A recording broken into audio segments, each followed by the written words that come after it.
April 25th is World Malaria Day with the theme Malaria Ends With Us. Reinvest, reimagine and reignite. And we're joined by the Society for Family Health. Today, we look at malaria prevention, vaccination, and the impact of the United States finance cuts on malaria interventions in Nigeria, and what interventions are still underway in the country to meet the World Health Organization's Zero Malaria Plan. This is Dateline Abuja.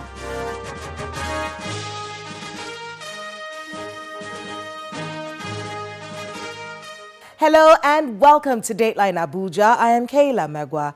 Let's begin with the update of the major stories from Nigeria's seat of power. President Bola Tinubu has felicitated with Christians in Nigeria as they commemorate Easter with the rest of the world. The statement from the president reads in part, quote, "As president of our blessed nation, I draw inspiration from this timeless message of hope and renewal. I remain steadfast in my commitment to delivering the promise of a renewed hope, a better, more just and prosperous Nigeria for all. The recent tragic incidents and the loss of lives in some parts of our country deeply sadden me. I understand the pain and fear these incidents have caused. Let me assure you that my administration's resolve to restore peace and security remains unshakable. Forces of evil will never prevail over our country. I have given clear directives to the armed forces and all relevant security agencies to end insecurity decisively and without delay. With the unwavering courage and commitment of our gallant men and women in uniform, we are turning the tide and making steady progress in reclaiming peace and stability." End of quote. The president also thanks Nigerians for what he described as their patience and resilience, as according to him, the Nigerian economy begins to show encouraging signs of recovery. Meanwhile, President Bola Tinubu has strongly condemned the violence which led to bloodshed in Plateau State, a tragedy that has claimed the lives of over 50 individuals.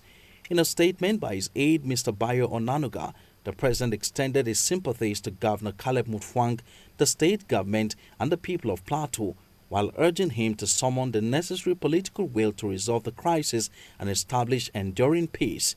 According to the statement, the president has instructed security agencies to thoroughly investigate the crisis and identify those responsible for orchestrating the violent acts.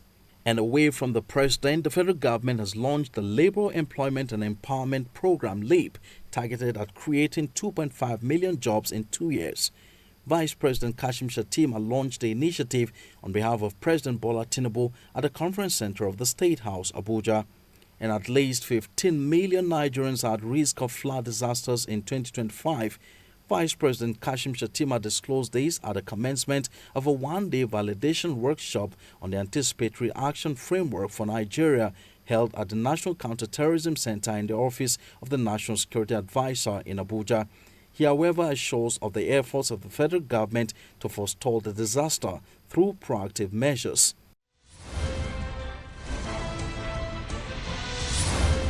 Welcome back. According to the World Health Organization, in sub-Saharan Africa, 1 person dies of malaria every minute.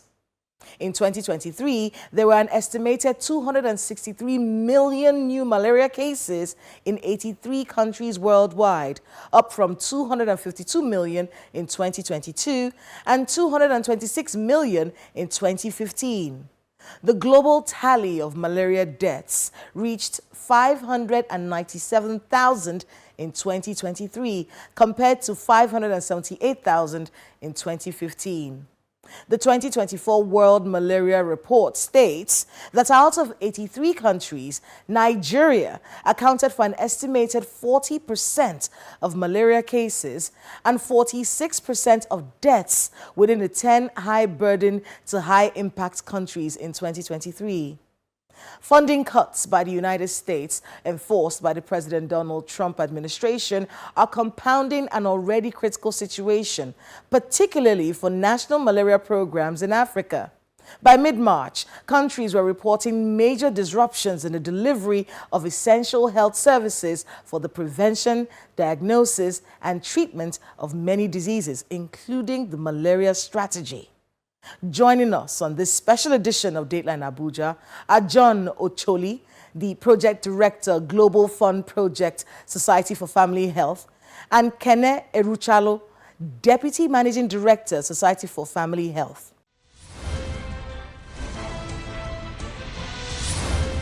Mr. John, Mr. Kene, welcome to Dateline Abuja. Thank you. So let me start with you, Mr. John, because World Malaria Day is on the 25th. But it's not going to be just that day. It's going to be a lot of events leading up to that grand finale. So talk us through some of the things that the Society for Family Health are going to be engaged in for that period. Okay, so it's called the World Malaria Day because it's just that day set around for the awareness, to create awareness on the need for everybody to pay attention to malaria. And so far with what is happening around the world and also happening in Nigeria, we are gaining. And so bringing the World Malaria Day to the public and say that everybody needs to be part of it is something that we need to keep doing all the time, every year. But it's not just that day. It's like a whole month of activity because it comes with sensitizations in the community, sensitizations in the workplaces. There'll be media engagements like it's happening now to bring people aware. There'll be sensitization in churches and the mosque as well. So for this activity packed up, there'll be conferences, there'll be seminars, there'll be press briefing. The minister will at the point call people to action. Not just awareness, like we're saying, call to action. One of the things we're saying now is that ending malaria starts with me or start with all of us. So that's the action part of it. So when we go to the churches or we go to the mosque or we go to health facilities and say you must do a test before you take malaria medicine. And then all that pulled together will make us tell the world that the World Malaria, it's not just that day, but it's the whole time coming together. Yeah. I'm going to come to you, Mr. Kene. In 2023, I remember there was a plan, this zero malaria policy. It was a very big deal, and the plan was to end it in 2025. Here we are, still having some of the highest prevalence of malaria in the world. What's wrong? I think there are several factors, and I think John has mentioned a couple of them, which will include the fact that people many times do not actually know if they actually have malaria. That's one. You have to have a test. And when you do have a test, you now get treatment for it. It's a challenge. And people who do have malaria also do not know where to get good treatment. People also need to have prevention because it's one thing to fall ill and then get treated. It's another thing to prevent entirely, which is where we should all be going to, where people know that they can use nets, bed nets. If you sleep under bed nets, you prevent yourself from having malaria. You can also take preventive therapy also, especially for pregnant women, to ensure that they do not get infected with the plasmodium. So if we're able to do these things, we will have reduced the likelihood. But it's easy to say. The challenge, one of the things that we do in SFH is to help deliver nets to people in communities, to households, do mass distribution of nets. Nets are given to households. Households are taught on how to use the nets, how to hang them up, and ensure that they sleep under the nets in the night. Because most most mosquito bites happen in the evening when people are sleeping. So when you go to sleep, you make sure you sleep under the nets. That children who are more vulnerable and pregnant women also sleep under the nets. If we're able to achieve this, we'll have reduced the incidence by a great deal. I know it's easy to say. Several things go in the works to make sure that this actually happens, but it's work in progress. There's a lot of funding that goes into malaria treatment and prevention in this country. Yes. Billions over the years have gone into, you don't agree? I do not disapprove. So much goes into, and on a national scale. Yes. We hear the minister talk about it all the time. Yes. Every minister, not just him, talking about malaria prevention and how much money is being pushed for this. Why isn't it achieving the result? Is it just because people are not sleeping under nets? Some people may believe that, look, we have a problem where preventive mechanisms cannot work because of our sanitation reality in Nigeria. It's a clear and present problem. Sanitation as regards to breeding of mosquitoes, but also as regards general health of human beings. So yes, we can tackle that. We can tackle several other things that lead to that. But I guess at a point in time, people say, let's focus on the issue, the problem in itself, which is to treat with deal with the infections that people have, prevent the likelihood of having infections, which is why it may look as if we seem to be focusing on treatment, but more importantly on preventing people getting infected. But I hear you. It's also very important that we focus on hygiene.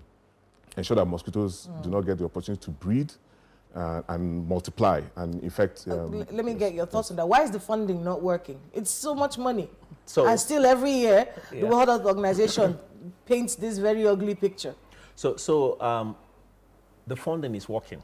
Is it? Yes, it's working. So if we go back memory lane, sometime around 2010, Nigeria had a prevalence of about 45% of the parasites in people. What it means is, if you count 10 people then, from 5 of them, they'll have the malaria parasite. That's 2010. And then all these efforts came in. The first mass distribution of net in Nigeria happened in Kano in 2008. And then it happened in Anambra, yes. And then it started going around all the states. So almost every state in Nigeria had the mass distribution of net. Now, when you do the mass distribution of net, what you're doing is what is called the scale up for impact. You want to make sure that every household has a net. Now, when every household had a net, you have increased the number of covered places where people sleep. Is Society for Family Health doing anything to ensure that malaria treatments are free and effective? So Society for Family Health... So you don't go to a primary health care center and they give you a drug that doesn't work? Yeah. So Society for Family Health, working with partners and with support from international organizations and bodies as well, have been able to provide effective malaria treatment and effective malaria drugs across the country. Now, the way the country is that the government at the central is working, and then the government at the subnationals at the state are also working. However, with the support coming from the different partners at different states, some things happen. For example, in Abuja, with support from the World Bank, malaria treatment is free at primary health care centers and general hospitals.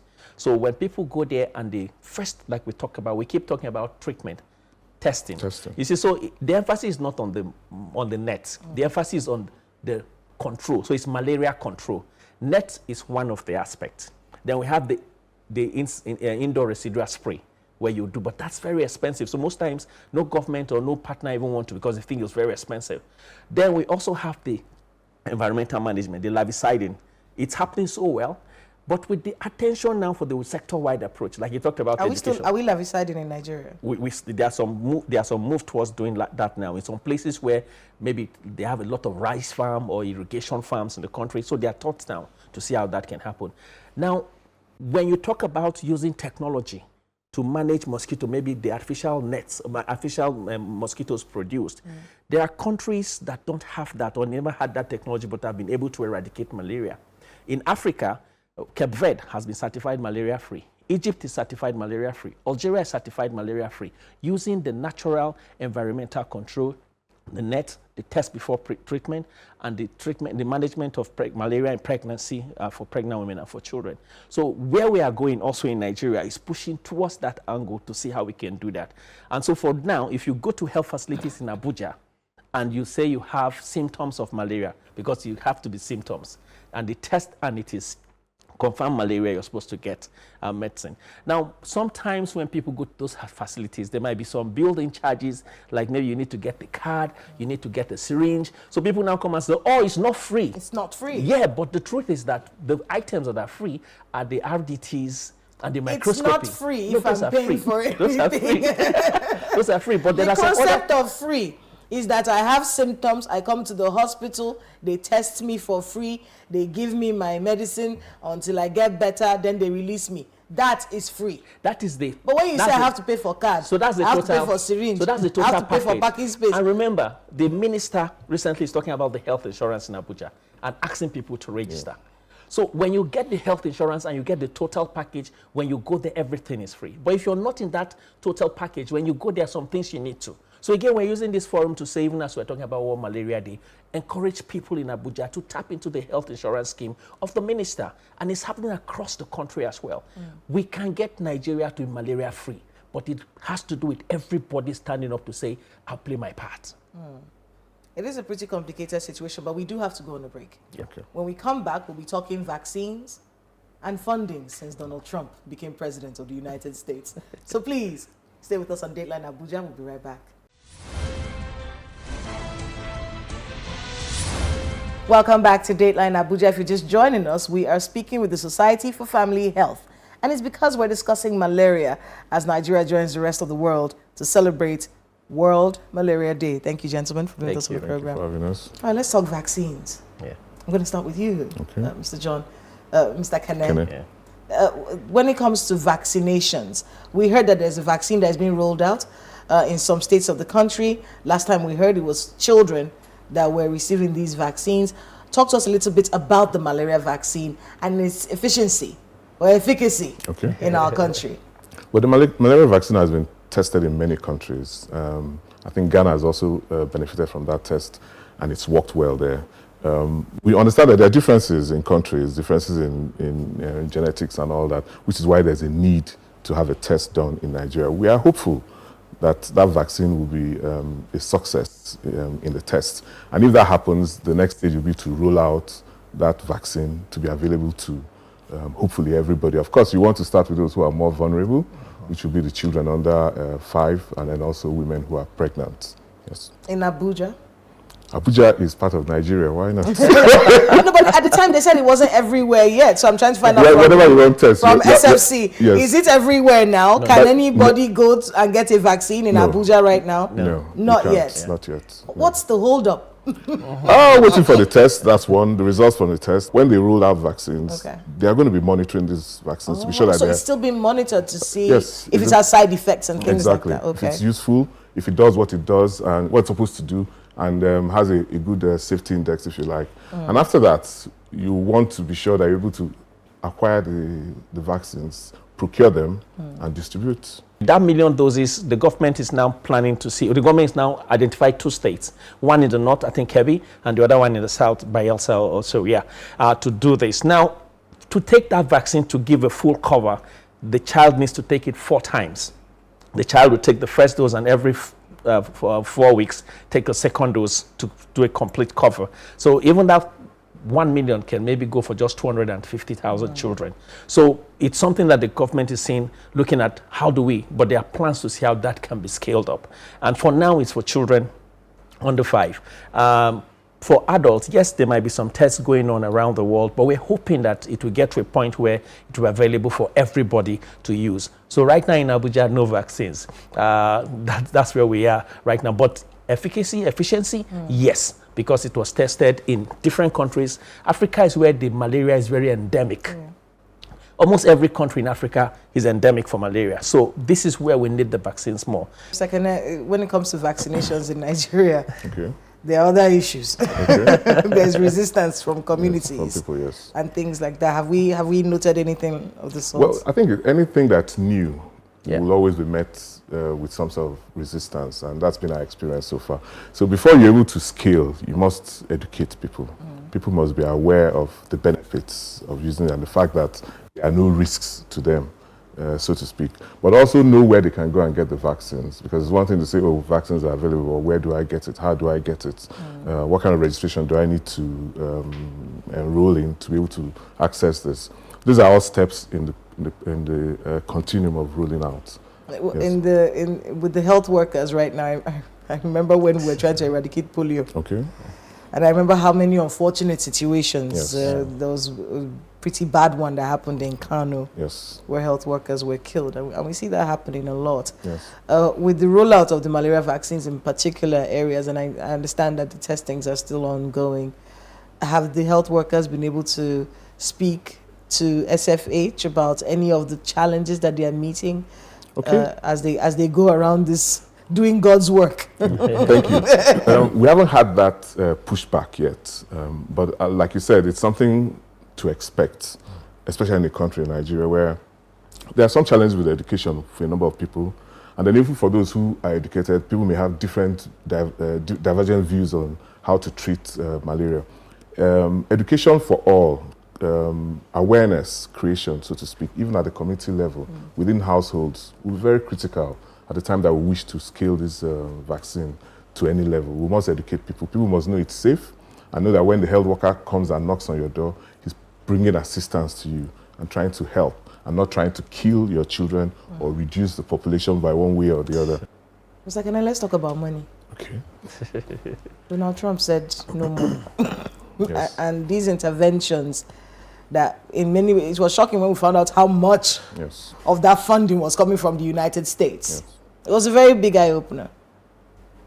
So these cutting back or stopping these interventions, we're seeing a report from the World Health Organization and talking about how by the middle of March, we started seeing the impact Yes. in communities in Africa, people not being able to get the treatment that they need, increase in deaths from malaria as a result of this.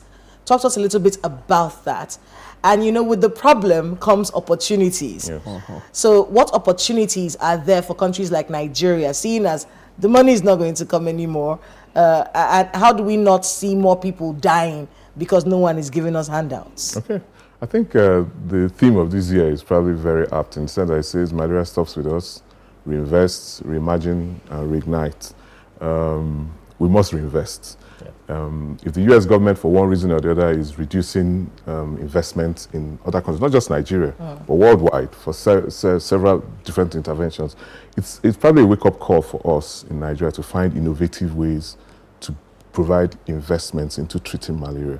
Sometimes it may not necessarily be all from governments. There are private donor or funding groups which can actually invest, and it can look like a business, provide investments that will enable people stay free of malaria. If people are not struggling with malaria, they're at work, they're being productive. If I have malaria, I'm going to be at home, I'm not going to be at work. Beyond that, I'm going to take money from my pocket if I don't have insurance and pay for thousands of naira to buy drugs. So when you invest a little bit more money, you're looking at providing for the future, ensuring that Nigerians are working and actively producing, reducing their own if out-of-pocket expenditures, which further impoverish them. Those are things that I think is an opportunity for us to find those vacancies, those gaps that exist, and find innovative ways of bringing funding into that particular space. Yes, Mr. John, you want to speak on this as well? So in addition to what he says, so the minister, I keep going back to what the minister, because the minister is the one who is leading the approaches or whatever strategy we're having as a country. And he's so strong on the sector-wide approach. So when you say the sector-wide approach, you're looking at not just the Ministry of Health, you're looking at the private sector. You're also looking at the other line ministries, education, environmental. So a lot of governments or governors are doing infrastructures across. Even Abuja, we can see infrastructure. If infrastructures work and there's drainage that reduces breeding spaces of the mosquito, that is one other way that we're trying to get even into managing malaria. Again, many governors now are bringing in the insurance, like we talked about FCT. Now there's the health insurance. So when there's the health insurance, it also helps to manage how people are able to access the healthcare. We can only hope it gets better, because the thing, like I keep saying again, is that the money is there, the strategy is there, we can work together, and the commitment by individuals can give us the result we want. On that very hopeful note, I want to thank you both. Thank you. For being with us. Thank you so much, Mr. John and Mr. Kenneth, for being with us on very Dateline Abuja. Our greetings to everyone at SFH. Thank you. And good luck with all the work you have ahead of you. Thank you very much. We're happy to be here.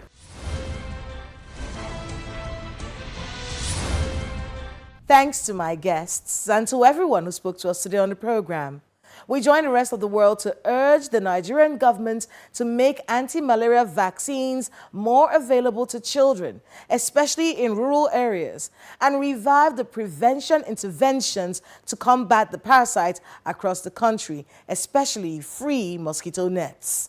Please let us know the happenings in your neighborhood using the social media handles showing right now on your screens. Thank you so much for watching. I'm Kayla Magwa. See you next time.